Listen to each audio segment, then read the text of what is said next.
அன்பானவர்களே, இன்னைக்கு நம்மளுடைய சிந்தனை, உங்கள் கற்பனை திறனை மகிழ்ச்சியான வாழ்க்கைக்கு பயன்படுத்துங்கள். ஓசோவினுடைய சிந்தனை துளிகள்ல இருந்து தான் நம்மளுடைய சிந்தனைக்கு இன்னைக்கு நம்ம எடுத்துக்க போறோம். கற்பனை மனிதனா இருக்கக்கூடிய எல்லாத்துக்கும் வரக்கூடிய இயல்பாக வரக்கூடிய ஒரு விஷயம் தான் கற்பனை. மனம் படைத்தவன் மனிதன் அப்படிங்கிறாங்க.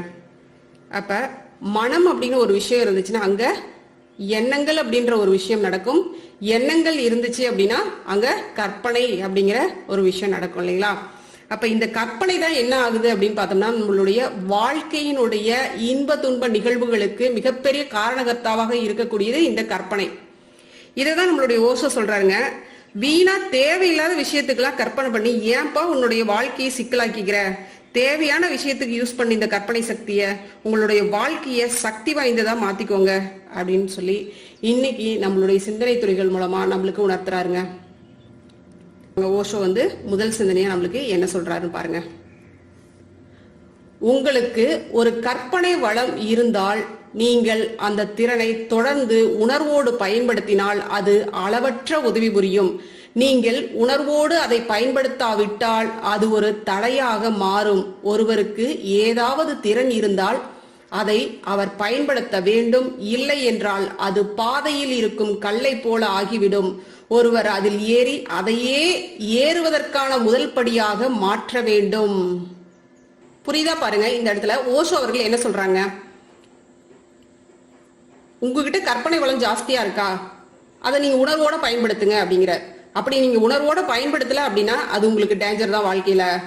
உணர்வோட பயன்படுத்தினீங்கன்னா அது உங்களுக்கு அளப்பரிய நன்மைகளை கொடுக்கக்கூடியதாக இருக்கும் அப்படிங்கிற. நீங்க போகக்கூடிய பாதையில ஒரு கல்லு மாதிரி அது உங்களுக்கு தடையாக மாறி போகும், அந்த திறமையை நீங்கள் பயன்படுத்தாவிட்டால்.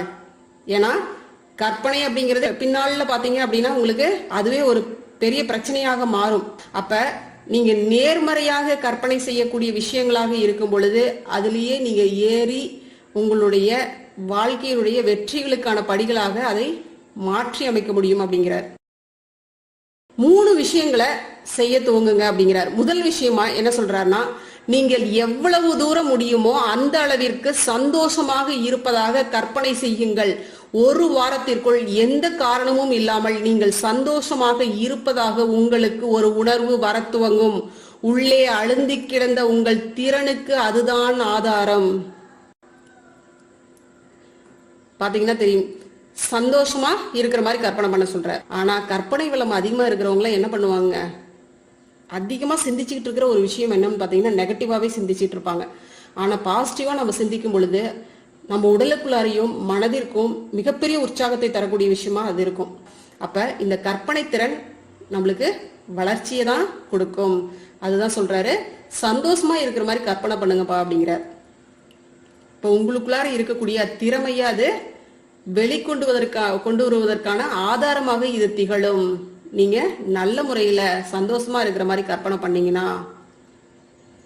ஆகவே காலையில் முதல் வேளையாக நீங்கள் அளவு கடந்த மகிழ்ச்சியில் இருப்பதாக கற்பனை செய்து கொள்ளுங்கள். படுக்கையை விட்டு சந்தோஷமான மனநிலையில் களிப்போடு பொங்கி எழுபவனாய் ஏதோ சரியான எல்லையற்ற மதிப்பான ஒரு விஷயம் அன்றைக்குத்தான் நிகழப்போகிறது என்ற எதிர்பார்ப்போடு எழுந்திருங்கள். படுக்கையை விட்டு எதிர்கால நம்பிக்கையுடனான மனநிலையில் எழுந்திரியுங்கள். இந்த நாள் ஒரு சாதாரண தினமாக இருக்க போவதில்லை என்கிற எண்ணத்தோடு தனித்தன்மையான அசாதாரணமானது உங்களுக்காக காத்திருப்பதை போல, ஏதோ ஒன்று அருகில் இருப்பதை போல ஆக்கப்பூர்வமான எண்ணத்தோடு எழுந்திருங்கள். அப்ப நம்ம ஒவ்வொரு நாளுமே படுக்கை விட்டு எழுந்திருக்கும் போது எப்படி எழுந்திருக்கணும்னு சொல்றாருங்க. இன்றைய நாள் சிறப்பாக இருக்க போது, நம்மளுக்கு எதெல்லாம் நெருக்கடி கொடுத்துட்டு இருந்துச்சோ அதுக்கெல்லாம் நம்ம என்ன பண்றோங்க, எதிர்மறையாக அந்த எண்ணத்துக்கு நம்ம போடுறோம். ஏற்கனவே இது பிரச்சனைன்னு இருக்கக்கூடிய ஒரு விஷயத்துக்கு நம்ம அதுக்கான சொல்யூஷன் என்னவோ அந்த மாதிரி ஒரு எண்ணத்தை விதைக்கிறோம். அப்ப அது நம்ம சாதாரணமா அது நடக்காது அப்படின்னு நினைச்சிட்டு இருந்த ஒரு விஷயம் அசாதாரணமாக நடந்துருச்சு. இது நடக்கிறது நம்மளுக்கு ஒரு பெரிய ஆச்சரியத்தை கொடுக்குற மாதிரி இருக்கு அப்படின்னு நீங்க காலையில் எழுந்திருக்கும் போதே ஒரு கற்பனையை உங்களுடைய எண்ணத்துல ஓட விடுங்க. அந்த மாதிரி ஒரு மனோநிலையில எழுந்துறீங்க அப்படிங்கிறாரு. மறுபடியும் மறுபடியும் அந்த முழு நாளும் இதையே நினைவில் வைத்துக் கொள்ள முயற்சி செய்யுங்கள். 7 நாட்களுக்குள் உங்கள் முழு பாணியும், உங்கள் போக்கு, உங்கள் அதிர்வுகள் ஆகிய அனைத்தும் மாறியுள்ளதை நீங்கள் பார்ப்பீர்கள். திரும்ப திரும்ப நம்ம பாசிட்டிவாவே நினைச்சுக்கிட்டு நம்மளுடைய வாழ்க்கையில நல்லதொரு மாற்றங்கள் நிகழப்போகுது அப்படின்னு திரும்ப திரும்ப நம்ம என்ன நினைத்தோமோ அதையே திரும்ப திரும்ப மனதுக்குள்ளார ஓட விடும் பொழுது அது கண்டிப்பாக நம்மளுக்குள்ளார நல்ல ஒரு அதிர்வை ஏற்படுத்தும். அப்படிங்கிற நம்மளுடைய உடல் அளவிலையும் மனதளவிலையும் அது நல்ல மாற்றத்தையே கொடுக்கும். அப்படிங்கிற இரண்டாவது விஷயமா சொல்றாரு பாருங்க, நீங்கள் தூங்க போகும்போது நீங்கள் கடவுளின் கைகளில் விழுவதாக கற்பனை செய்து கொள்ளுங்கள்.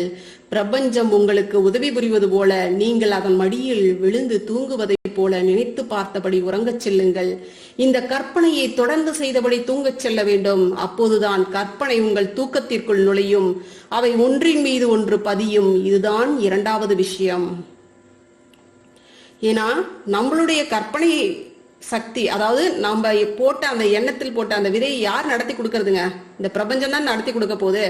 எல்லாத்தையும் உங்ககிட்ட போட்டு நான் நிம்மதியா தூங்குறேன்ப்பா அப்படின்னு சொல்லிட்டு இந்த பிரபஞ்சத்தின் மீது, இந்த பிரபஞ்சத்தின் மடியில் விழுந்து தூங்குவதை போல நீங்க நினைத்து பார்த்தபடி உறங்க செல்லும் பொழுது எல்லாமே ஒண்ணுக்கொன்னு ரிலேட் ஆகி அங்க ஒரு செயல் சரியா கணக்கச்சிதமாக நடக்கும் அப்படிங்கிறார். மூன்றாவது விஷயம், எந்த எதிர்மறையான விஷயத்தையும் கற்பனை செய்யாதீர்கள். காரணம், கற்பனை வளம் உள்ள மக்கள் எதிர்மறையான விஷயங்களை கற்பனை செய்வார்கள்.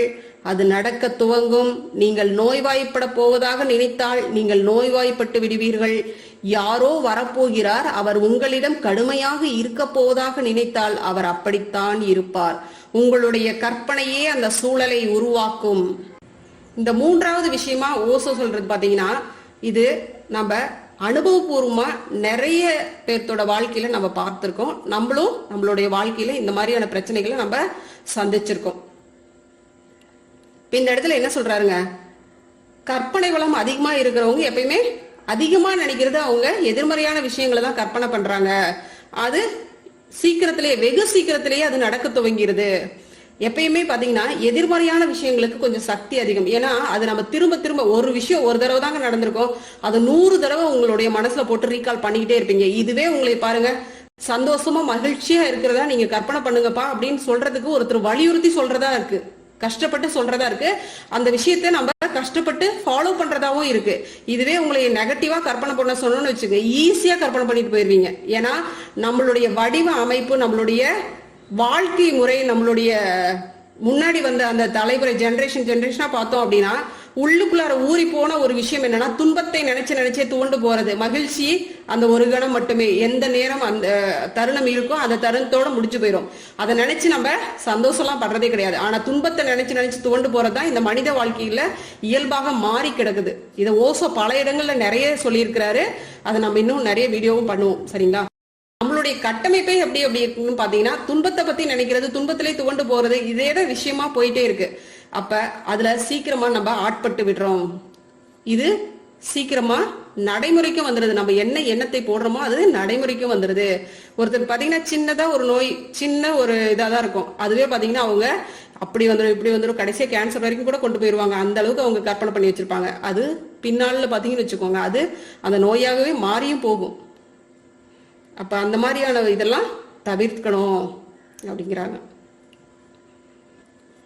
முதலில் காலையிலும் இரவிலும் கற்பனை செய்ய ஆரம்பியுங்கள். எந்த எதிர்மறையான கற்பனையும் செய்வதில்லை என்பதையும் அந்த நாள் முழுவதும் நினைவில் வைத்துக் கொள்ளுங்கள்.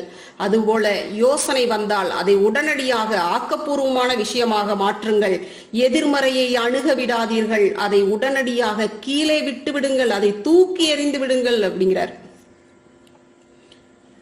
அப்ப டெய்லியுமே பார்த்தோம்னா நம்ம தவம் செய்யற மாதிரி இதையும் நாள்தோறும் பழக்கப்படுத்துங்கள் அப்படிங்கிறார். ஒண்ணுமே இல்லைங்க, நம்ம நிறைய தவமுறைகளையும் நம்ம பார்த்துட்டோம். அப்ப அந்த மாதிரியான தவமுறைகள் செய்யும் பொழுது இதையும் அதோட சேர்த்து இதையும் அப்படியே ஃபாலோ பண்ணிக்கிட்டே வர வேண்டியதான். நம்மளுடைய வாழ்க்கைக்கு எதெல்லாம் நல்லதுன்னு நினைக்கிறோமோ எல்லா விஷயங்களையுமே ஃபாலோ பண்றதுல தப்பே கிடையாதுங்க. அப்ப தவத்தோட சேர்ந்து இதையும் நம்ம ஒரு பார்ட்டை நம்ம பண்ண வேண்டியதான். தவம் முடிக்கிற அந்த ஸ்டேஜ்ல இந்த கற்பனையை நம்ம உள்ளுக்குள்ளார ஓட விட வேண்டிட்டாங்க. டெய்லி நம்ம 2 டைம்ஸ் வந்து இது தவம் பண்ணுவோம். இப்போ அந்த டைம்ல இந்த மாதிரியான ஒரு செயல்பாடை நீங்க பண்ணுங்க. அதே மாதிரி ஓஷோ சொல்றது போல எழுந்திருக்கும் போதும் இரவு தூங்கும் போதும் இந்த விஷயத்த ஃபாலோ பண்ணோம் அப்படின்னா ஓசோ சொல்ற மாதிரி 7 நாட்களுக்குள்ளார உங்களுக்குள்ளார ஒரு மாற்றம் உருவாகும் அப்படிங்கிறாரு இல்லைங்களா? அது கண்டிப்பா உருவாகும். அப்ப நம்ம இது எல்லாத்தையும் தூக்கி எறிஞ்சிட்டு மகிழ்ச்சியை நோக்கி மட்டுமே நம்மளுடைய பயணம் இருக்கும். அப்ப அந்த இடத்துல நம்மகிட்ட ஒரு விழிப்பு நிலை நம்மளுக்கு தானாகவே வரும். கவனம் கண்டிப்பா எல்லா நிலைகளிலுமே நம்மளுக்கு கவனம் வரும். ஓகேங்களா? வாழ்க வளமுடன். நன்றி. அருட்பேராற்றலின் அன்பு கருணையினால் உடல்நலம், நீலாயுள், நிறை செல்வம், உயர் புகழ், மெய் ஞானத்தோடு நல்லதொரு வாழ்க்கையை நலமுடன் வாழ்வோம். வாழ்க வளமுடன்.